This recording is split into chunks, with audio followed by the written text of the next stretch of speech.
If you could go back in time and speak with 11-year-old you, would you cripple your future? Wonder with us.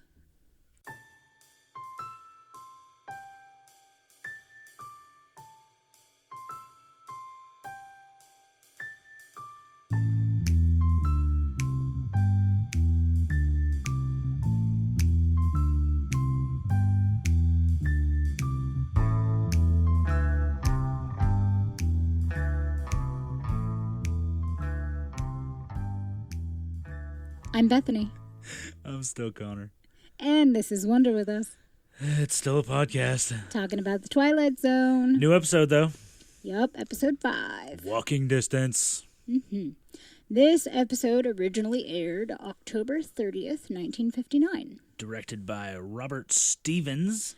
Written by the brain daddy himself, Rod Serling. With original music from Bernard Herrmann in this one, along with Carnival Music. Bernard Herrmann was also did the original music for the episode 1, as well as a whole bunch, if not all of the stock music used in previous episodes that did not original music for them. Hey, if it works, keep it going. Indeed. Right? Large cast. Absolutely huge. Yeah, probably the biggest so far. Is the biggest so far. All right. So the main character is played by Gig Young. Main character's name is Martin Sloan. Martin Sloan. We learn a lot about him real early on. Mm-hmm. Even if you just ignore the opening narration, which you shouldn't because it's great, we learn a whole lot about Martin Sloan just from how he reacts when pulling into a gas station. Yeah. I immediately didn't like him. Yeah, no, whole bunches of douchebaggery. Yep. That was my first initial instinct when he comes peeling into the gas station and then just lays on his horn, despite the fact that the gas attendant is like 10 feet away. If that. And he's just, I looked at you and I said, I don't like him. I don't like him at all.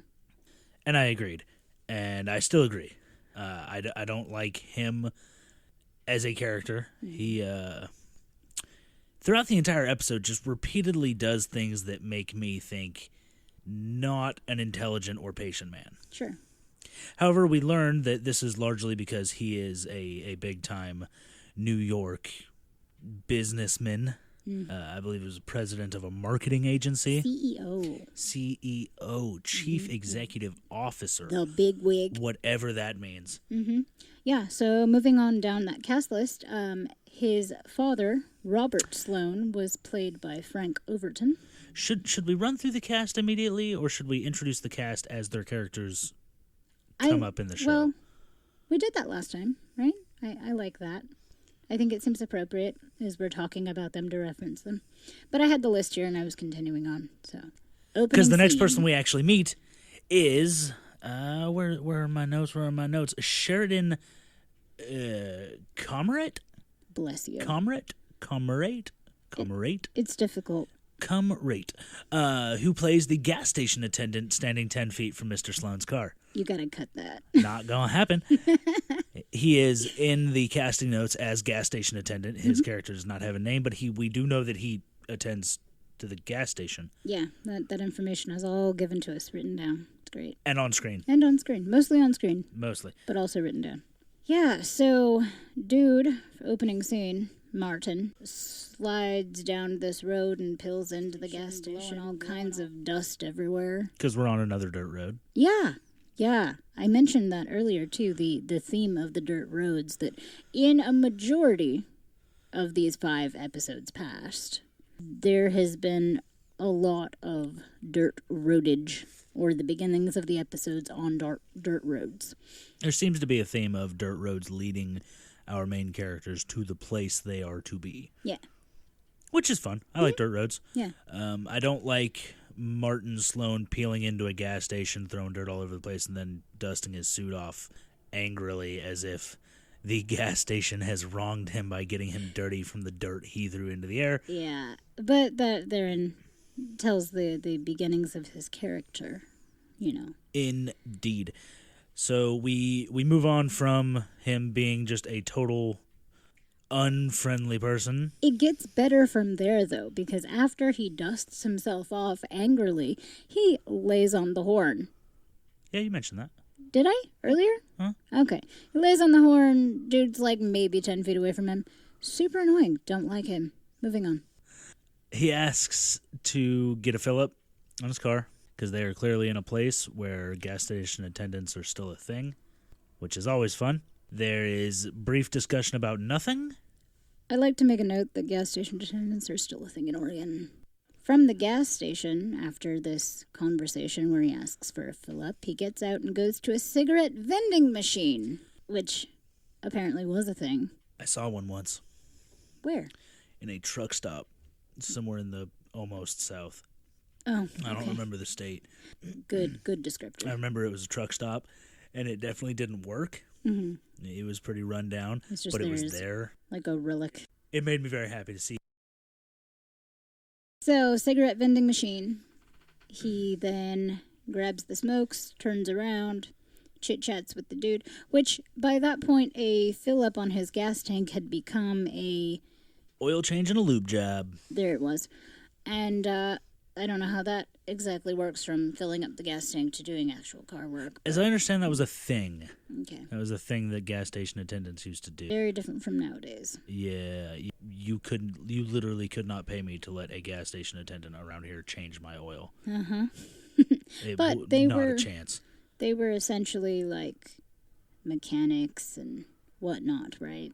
Like I wasn't there. They technically had to be. Yes. So anyway, they go through that, and then he looks at the sign. It's a sign.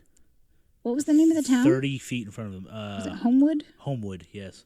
Homewood that was... Little on the nose. Yeah. That was, what was the distance? 1.5 miles. And he goes, well, looking at the sign, and then looking to the gas attendant, said, is that Homewood up there? That's what the sign says. Yes. And he goes, well, about how far away is it? He's still looking at the sign that is clearly stated. I can't. The gas station attendant, to his credit, to his fake character credit, makes no reference to what an ass Martin Sloan is. Mm-hmm. Just, yep, that's Homewood up there, and it's a 1.5 miles. Like he could not care less. But it doesn't stop there. At the end of the conversation, Martin Sloan again asks about how far is it to Homewood. So, dude, you've forgotten to read. So he then responds to that again with the same listed number on the sign. And Martin goes, well, that's walking distance. And he leaves. Starts walking. No, just thank you for your time, away. Your service, none of that. And just continues to walk. Thanks for not dumping sugar in my gas tank. Nothing. Just, I'm an ass. I'm out. And now I'm gone. Mm-hmm. So from there, the next door we see him walking in is an old-timey soda fountain joint. That looks oddly... To him, yes, and he is reminiscing about... No, I mean it looks oddly familiar to us. Oh, wait, which one? The soda joint that he walked in. The first one? Or the second one? They were the same place. Were they? Yeah, they were two different... Oh, they updated the era.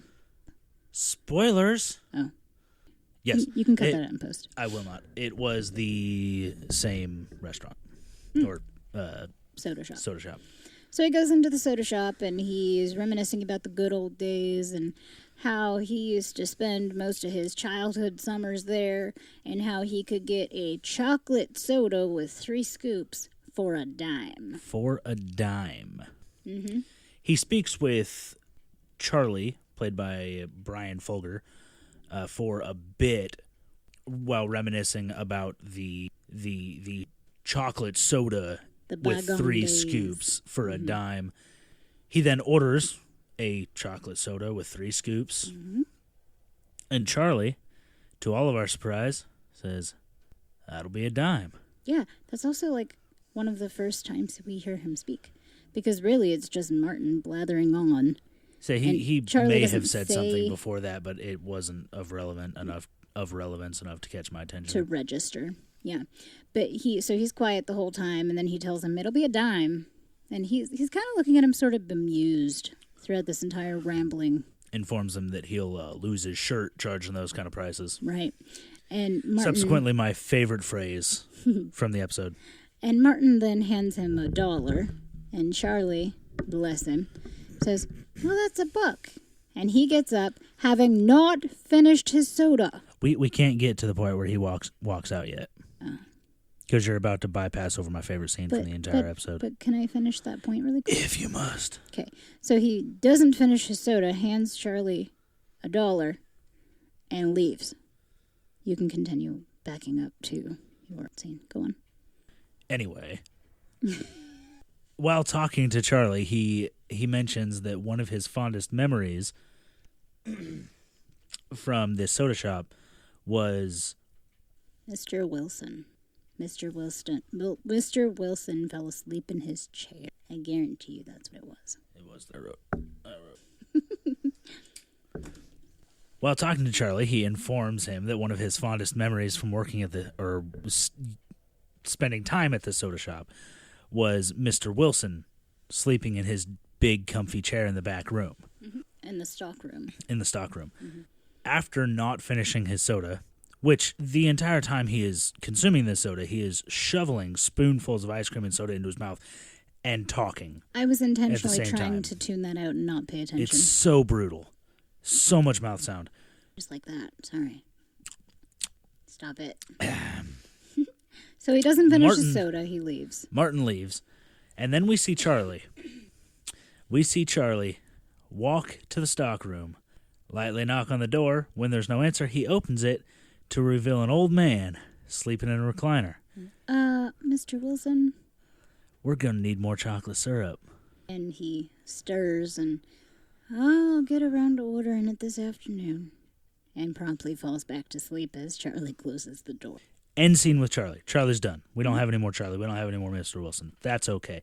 Mr. Wilson, by the way, was played by a Pat O'Malley. Mm-hmm. Subsequently, my favorite last name in this episode. The actor. O'Malley, yes. Okay. He's got a good mouthfeel. It's also pretty famous.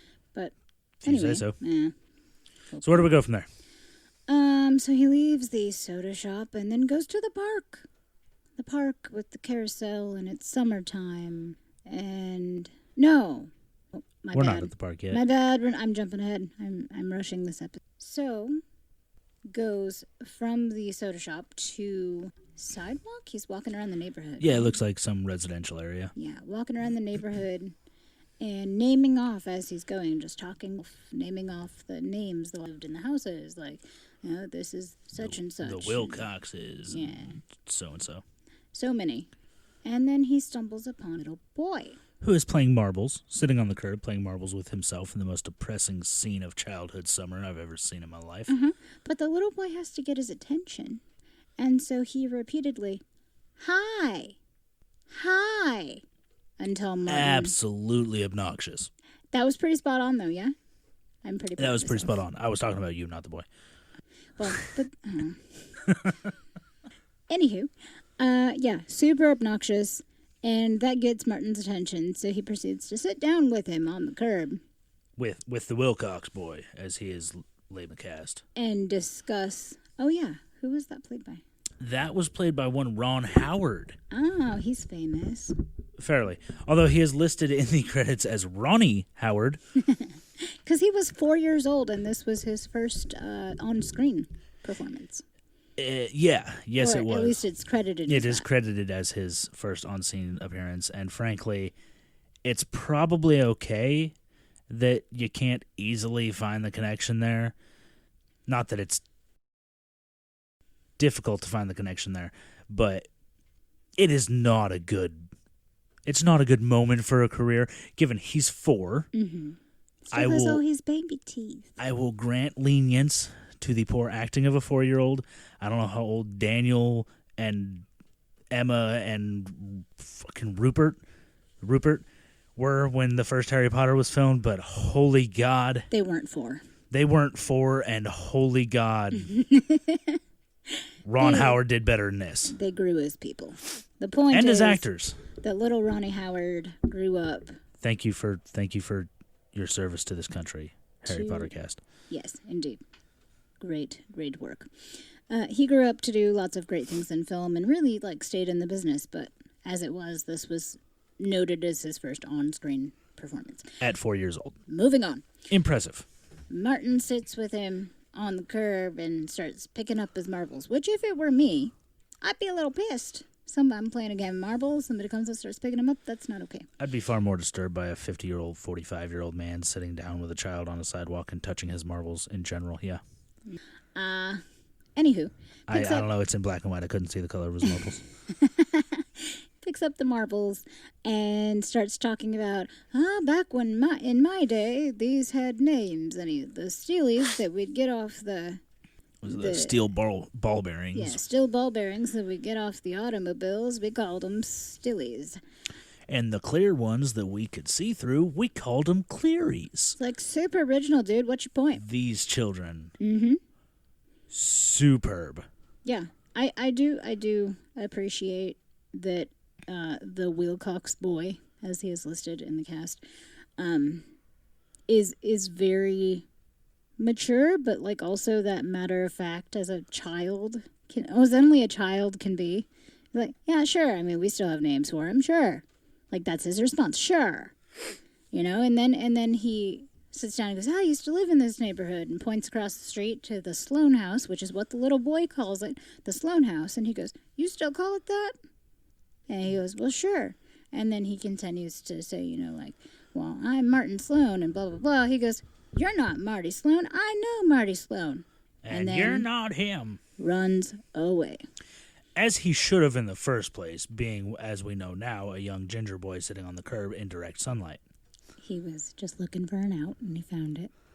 I'm just saying, I can't stand out in the sun long enough to get through a game of marbles. Yeah. I turn into a lobster. Does he go to the park after that? Is that the next scene? Who, the Wilcox boy? We don't know where he goes. No, Martin. Sorry, Martin. Yes, Martin goes to the park after that. Okay, so Martin goes to the park immediately after talking with the boy. And this is where I hate him a little bit more. Because he's just walking through the park, and you see, it's still talking to himself. Clearly summer. He's still babbling to himself. And then this mother, listed as Woman in the Park. I didn't get her name down, though. So Deegis. Woman in the Park was played by Nan Peterson. Nan Peterson. Thank you, Nan Peterson. Can I call her Nan? You can call her whatever you'd like. Just for a second, because that's her name. Call her whatever you'd like. She's not here. Nan started flipping a lid because her son was up in a tree. That boy was done up a tree. I don't remember what his name was. Billy. Was it Billy?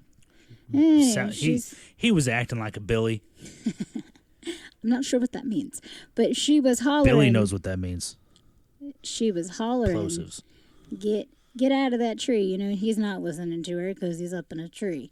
And the thing that really got under my skin was Martin comes along beside her, this grown man in a park, and, come on, Billy, come on down from that tree. Listen to your mother. As if it was necessary. Let me tell you, if we had a kid and I was in a park and some dude did that, I would hit him. I would hit him very hard. You would also be grateful when Billy got out the damn tree. Well, yeah. So let's not color Martin Sloan a villain because he helped a mother whose child wouldn't listen to her. It's just frustrating. I'm just saying that child came from a family where dad wore the belt and occasionally took it off. Yeah. That's all I'm saying. But Martin Sloan saw an opportunity to assist a young maiden in her trying times. And what did he do? He rode up on his stallion, he drew his sword, and he ran it through the chest of that child. Like a dragon. Not quite. That's a whole lot of... I'm pretty sure he then married the mom, Nan. That's a lot. In any case... I saw the episode. That's what happened. It was unnecessary what happened, but Billy got down from the tree. Billy get down from the tree. Billy get down from the tree. Billy don't get down. And... Billy gonna get down. We're gonna talk about it. He proceeds to strike up conversation with the mother, Nan. Briefly. Conversation with her, talking about how he spent many a summer here at the carousel and, eating cotton candy and just reminiscing again.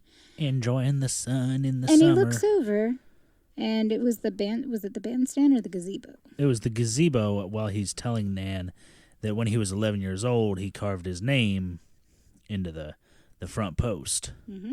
And he looks over, and what does he see?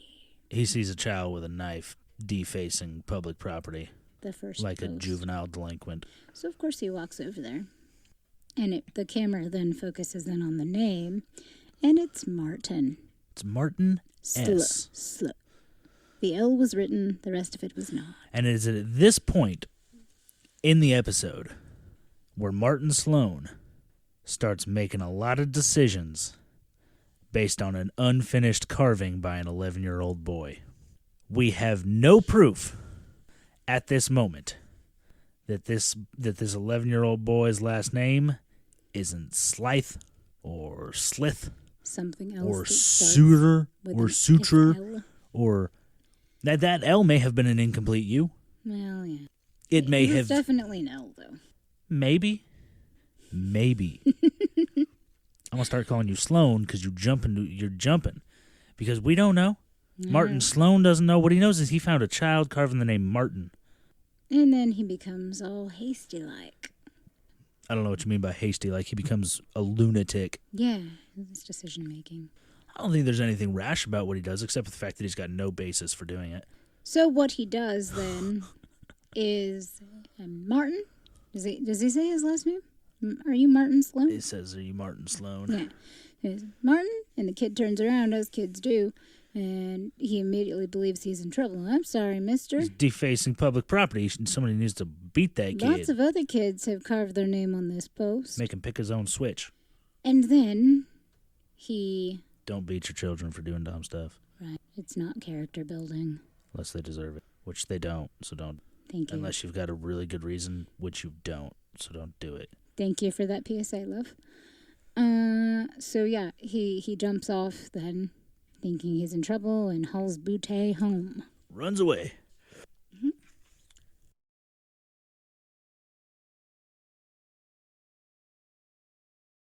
At this point, adult, only Martin Sloan we know, follows this 11-year-old boy who is running for his life to the front door of his house. Makes his way up the sidewalk to the front door. Who do we see?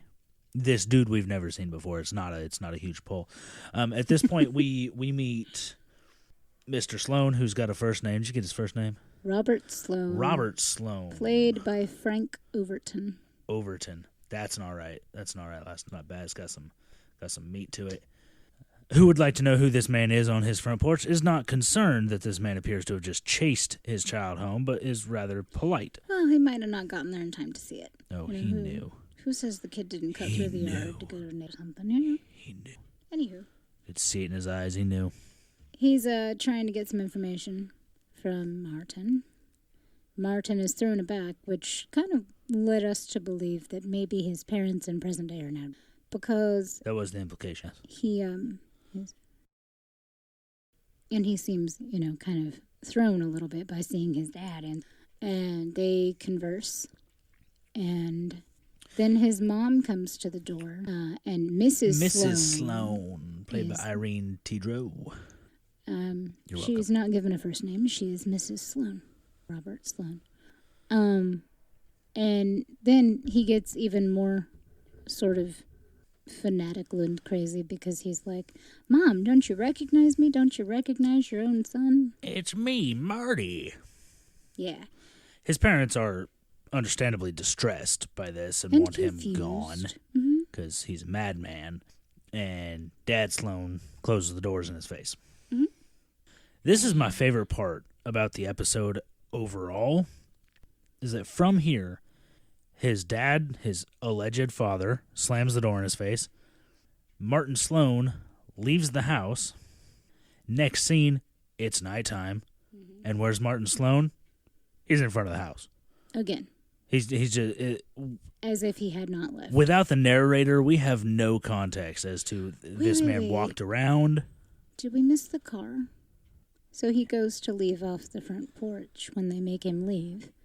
The teenage Martin. It wasn't teenage Martin.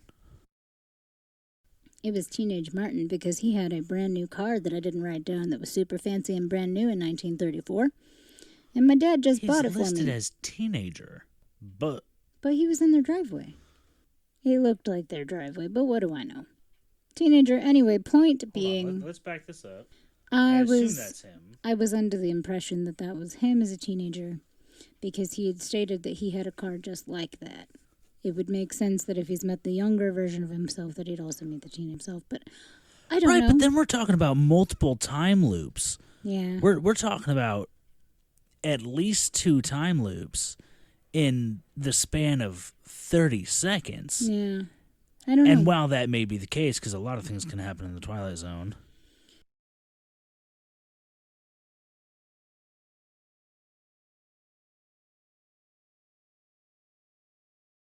It's not a time loop. Well, it might be. It might be a multiple time loop, and this might be a teenage Martin. It's the Twilight Zone. Yeah. There are a lot of things that happen that we just aren't given information on. Could be fractured. Whatever the case may be, teenager, played by Buzz Martin, is leaning up against this car, gets his attention, super cocky teenager. Yeah, this is brand new. My dad just bought it in Detroit yesterday morning. This morning. Fresh off the lot in Detroit this morning. Lot. Yeah. And that is when Martin puts 2 and 2 together that 1934, this is brand new. That was 25 years ago. And he continues his walk. Oh, no, it's the nighttime scene that you were just talking. I shouldn't have backtracked. It missed us. No, it's okay because this is the first moment when Martin Sloan realizes, or rather, when teenager explains that this is a brand new car, fresh out off the factory out of Detroit this morning.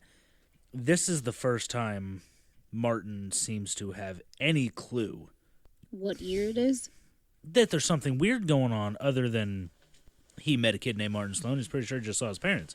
He doesn't seem to have put 2 and 2 together about anything until this teenager tells him that this appears to be the first time he has put anything together regarding it not being the year he thinks it is. And he expresses his very slowly fading comprehension by putting a dramatic hand to his mouth for no reason whatsoever. Yeah, I did mention that was a very, muted or minimal response to finding out that you've suddenly time traveled 25 years into the past. Which is only weird because every response he's had to everything else so far has been super exaggerated. An overreaction. He chased a child across town to his home based on his and then first name alone. Screamed at that child's parents while claiming that that child's parents were his own parents. Mm-hmm. This dude is unstable.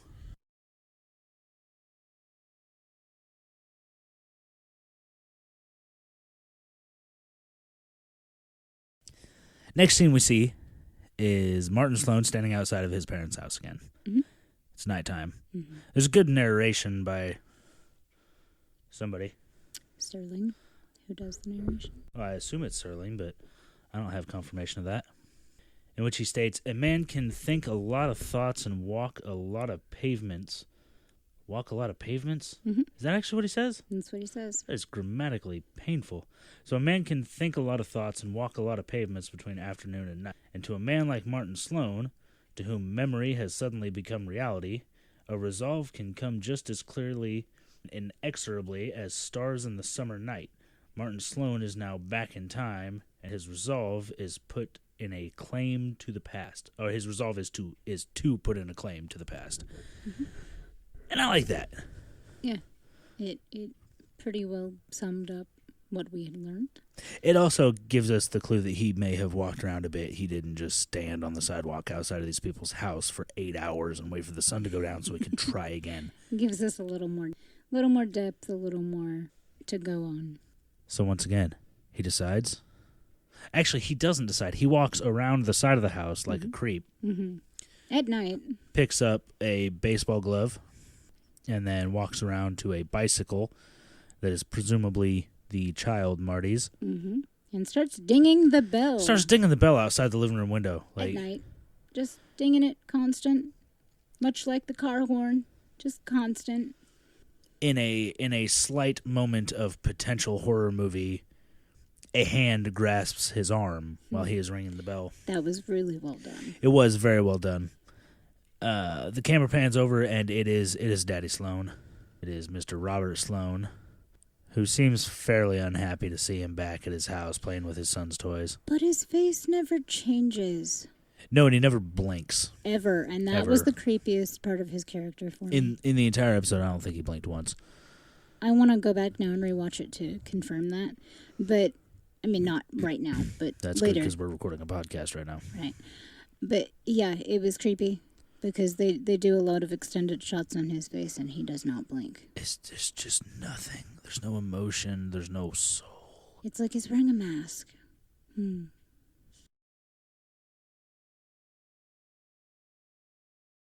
So he casually mentions the fact that this adult lunatic stranger is back at his house. Mm-hmm. Martin, while trying to explain that he is in fact this man's son, is getting fairly uppity, kind of loud.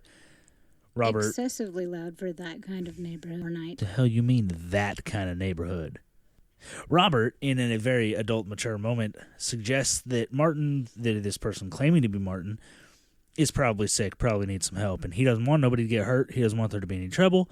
But, sir, if you hang around here, there's going to be trouble. Yeah. At which point, Mama opens the door. Uh-oh. Presumably looking for Daddy. Mm-hmm. Because, it's late. Hey now. Hey now. It's a good song. So upon Mama opening the door. Opens the door, yes. Martin loses interest in Dad. Mm-hmm. And Mom. It's all about Mom. It's all about Mom. He rushes to Mom, mm-hmm. followed closely by Dad, mm-hmm. Robert, mm-hmm. grabs Mom by both arms and is shouting in this old woman's face. And Robert doesn't stop it. It surprises me. I fully expected him to just deck him. I expected a Western-style-esque fight scene with a lot of bad Foley work. And him rumbling off the... Yes, or through the guardrail into the bushes. Mm-hmm. Something impressive. Mm-hmm.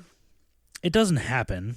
He stands there. He stands there. He is close enough that were things to get to escalate, he could step in. Mm-hmm. And I'm choosing to believe that he was just trying to keep things from happening in this very nice neighborhood and was hoping that blah, blah, blah, blah, blah. Martin, feeling that he is losing ground, decides to pull his wallet out of his pocket to show his parents his ID. Absolute proof that he is, in fact, Martin Sloan. Was his wallet a bill, in fact? It was a bifold, yeah. Bifold, yeah. Yeah, long, skinny, tall. It was huge. It was huge. My father's a huge fan of bifold wallets. I have never understood they don't fit in a pocket. Mrs. Sloan has the absolute best reaction to this lunacy that there is possible to have. She's the first person in 5 episodes of The Twilight Zone to act like a sane human being during an incredibly insane moment. She knocks the wallet out of his hand and slaps him across the face. A nice, solid smack. With a nice, solid Foley sound over it. Not good. But, solid slap. Knocks the wallet out of his hand, slaps him. And this jogs something in Martin. Martin realizes, while standing in front of these people whose child he chased across the town, that what he needs to do is talk to their child. Can I also mildly surprised? There was no real reaction on his face when she slapped him? No, that's a kid that got smacked a lot by his mom, if I had to guess. Maybe that's why. Maybe. So he runs, clearly intending to catch up with their child, Marty Sloan.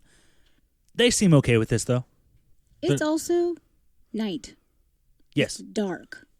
Fairly. And they're cool with him running off and meeting up with their 1934. son who is not home. 1934. Nothing bad happens in 1934. Except your son comes back from the future. Do indeed. So Martin runs back to the park. I feel like they exhausted their budget on the cast, and that's why we only see 3 locations. Yeah. 8 times. 4 locations. There were also a ton of children on that carousel when he gets back, right? Because then that's... Yeah, that's that carousel is just booming. It is bumping. It's also moving super quick. It appears to be authentic. I think that's camera magic. I think that's camera angles causing it to look that way. But it looked like it looked like it was moving pretty healthily. Mm-hmm. So he's running through this carousel. He does yelling hop Martin. onto the carousel while it's moving. He's weaving his way between children who are just Gracefully. Super gracefully. Yeah. Like a gazelle with its leg in a bear trap gracefully. Yes. He did say something about him not wanting him to hurt himself, or that he wasn't going to hurt him. I don't want to hurt you, boy. Yeah, he tripped. Right after saying it. Which is ironic. I hope it was written. I don't believe it was, but I hope it was. It's fantastic improv there. But so he is running and trips, and then young Marty sees him. Oh, that's right. Is understandably frightened. Yeah. Jumps off. He dives for it. I think there's a slight chase while they are running around the carousel. Because Marty takes off running, and then Martin is following him, and then he just attempts to bail. Yeah, young Marty attempts to do what my friends and I in our youth referred to as the dumb, in which he attempts to jump off a carousel that is moving at a pace that I would call negligent to the children. Unsafe. Mildly. Although I guess they didn't really, they probably weren't expecting a child to jump off of it because they were being chased by their adult self come back from the future. Yeah, I mean, there's a lawsuit in there somewhere. I assume they probably weren't expecting children to be chasing anything or running on it because... No, because it's a carousel. It's a carousel. You sit on it. And you ride. You sit on the horses while you they go sit up or and you down. stand and you ride. There's not a whole lot of running. Who stands on a carousel? There are people. There's horses going up and down. Yeah. That's the whole point of the carousel. I was always too short, though, to get and there wasn't anybody to toss your ass up onto a horse? No, so I stood holding the pole.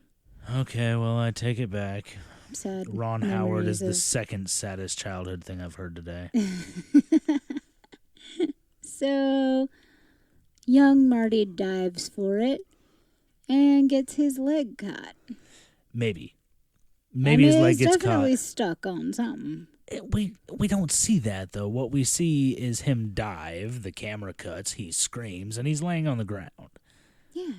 His leg's not under the carousel at that point. And Martin simultaneously yells out in pain. And falls. Mm-hmm. Dramatically. So dramatically. Mm-hmm. Prima donna. And then the doctors come around. There's a brief monologue where Martin tells Marty that he's wasn't trying to hurt him, he's just to enjoy this time, which he's obviously not going to be able to do now because he's got a bum leg. Mm-hmm. And then suddenly hours have passed and Marty's dad is there to talk to Martin, who is still sitting there. Yeah, he's sitting there, and it's funny because how Martin's dad, Robert Sloan, addresses him. He goes, "Hey, I just wanted you to know he's going to be all right. Yeah, he's going to have a little bit of a limp, but he's going to live." So it was nice of him to inform him of his younger self being okay. To assume that this lunatic cared. Yeah, well, I mean, he's been chasing his son most of the day, so... Yeah. And then they have a very touching moment where they're sitting there. After saw the name, now has a better understanding what... that lunacy was. Right, and believes him. Yeah. Because as it turns out, Robert is a lunatic as well. How you figure? Because he believed him. But he had proof. He had ID and dates and bills. You could hand me a card right now that said you were from 4037, and I would tell you that you were batshit cray-cray. You needn't believe it just because there's bad evidence. Well, for the sake of the story, as outlandish as it is, he believes him. He says that he believes him, and then they have this, like, heart-to-heart moment. And he tells him, you need to get out of here. Like, you need to move on, because every boy has a summer, and you need to let this Martin live where he is now and Don't have make his him summer. share it. Right. Yeah, which kind of drives home that age-old message of you can't go home again. It's like from our understanding of Martin, as much as I dislike him as a character, he's trying to escape the rat race that is his adult life, wanting simpler times, so he goes to his childhood home, trying to recapture his youth And then is told by his dad, who believes his crazy story, that you're old. Like, you can't. Go home. Go home. Like, what do Go home, old guy. You can't do this. There's no place for you here. He actually said that. There's no place for you here. Like, you can't relive these days. Which is all fine and dandy. I don't know why anybody would want to in the first place, but it does seem to be a reoccurring trend with people, with older males especially, is wanting them glory days back. Them simpler times. It's because we're stupid and we do dumb stuff. You're listening to us in real time. We had dinner just before this recording. We did. The itis is kicking in. So hardcore. So sleepy. But anyway. Good news is we're only 50 minutes into recording and we're almost done with the episode. And by the time we're done editing, it'll be like 43 minutes long. But wait. What? There's more. Is there? A little bit. They have that conversation. What are you but waiting? I was trying to figure out where it ended because I don't remember the ending. He goes back to the soda shop. He leaves. He goes back to the soda shop. Right. So he leaves the carousel with his dad, Robert. He leaves him there. Then we see him coming through another door, which is the same soda shop. It's daytime now. It is daytime. And the music's different. There are children. There are teenagers dancing. Mm-hmm. There's a very uppity dude who is listed as the soda jerk. What was his name? It's an appropriate name. He was played by Joseph Corey. He was very vibrant and lively. Very He was vibrant and lively in the way that, like, midnight hotel clerks are vibrant and lively. Like, they know they have a job to do, and they know you're going to complain, and they really don't care. But, I mean, in comparison to Charlie, he's very lively. I felt like Charlie was a much more human. Yes, he was. He was much more human man. Charlie's response was much more human, yes. But as far as what you would expect of a soda shop worker, I feel like... I would expect him to have beaties. Because I would have the beaties if I worked at a soda shop with ice cream available. He didn't look like he... Anyway, not the point. Diabetes is the unseen killer, along with bacon. Another PSA. Whoa, we're 3 for 3. I'm going to cut that one out. Okay, people are going to be offended by it. That's okay. So he goes and he sits down and he says, "You wouldn't perhaps have a chocolate soda? 3 with 3 scoops. Jinx. Says, I can make you a chocolate soda with 3 scoops. It'll be extra, though. 35 cents. Is that all right? Yes. He doesn't sound like that. He doesn't. But that, I mean, you nailed the line. Grazie. You're welcome. I'm tired. The sleepy. Cool. Good stuff. This is sleepy. Fun. So he goes, 35 cents, huh? He says, yeah. He goes, I changed my mind. And then he leaves. Yep. And then he leaves. Then he leaves. And he continues walking back to the gas station. Dirt road to gas station. He has an almost pointless discussion with the gas station attendant Sheridan Kemmer. We got to work on that. However, we see a change in Mr. Sloan. Yes. Here's we see a change moral shift in the Sloanster. He pays for his gas, pays for his oil change, pays for his lube job from the cum rate. No. And he tips him. Mm-hmm. Gives him a big old honking tip of some amount of money. Like $3. Hot diggity damn, so generous. Mm-hmm. I suppose, that is like 30 shakes 25 years ago. Yeah. Like 10 shakes now. Not even a piece of bubblegum now. I don't want to go down that sad road. So he pays for all of the services and then tips him. Couple of bucks. And very generous tip. The amount doesn't really matter. It's the act and the fact that he tipped him. When the first time we see him, he doesn't even really speak directly to him. He's demanding. He's irritating. Eye contact. Yeah, and then he just walks off and leaves without a second glance. And then he comes back from his hometown experience and tips the dude. So you see a sort of moral character shift in that he's trying to he's had a lot to think about, and he's trying to redeem himself and He's walked a lot of pavements, be you a might say. better person. I like that. I don't. That's why I said it. Well, there's that. That is essentially it. We have another moral story. The morality here, or the moral here, rather, being can't go home again. Mm-hmm. Can't recapture your youth. Yeah. And if you try, you'll just break your own damn leg, apparently. So the best thing you can do is just be a better person. Don't live in the past. The past is gone. Be a better you today. The future is unknown. The present is a gift. That's why they call it the present. That was a really bad paraphrase of a Kung Fu Panda quote. Don't you worry about it. Tell me you're cutting that. Oh, not a chance. No. Okay. A gift today is. This has been episode 5. What's next? What's episode 6? Episode 6. It's a show. Episode 6. Episode 6 is Escape Clause, where we find out exactly what happens when you get everything you want. I'm looking forward to that. You should be. It's good. All right. Well, thanks Not for to wondering mention- with us. You'll have a lot of complaints regarding how wives are treated. Oh, well, I am looking forward to that then. Indeed. Thanks for wondering with us. We'll see you next time.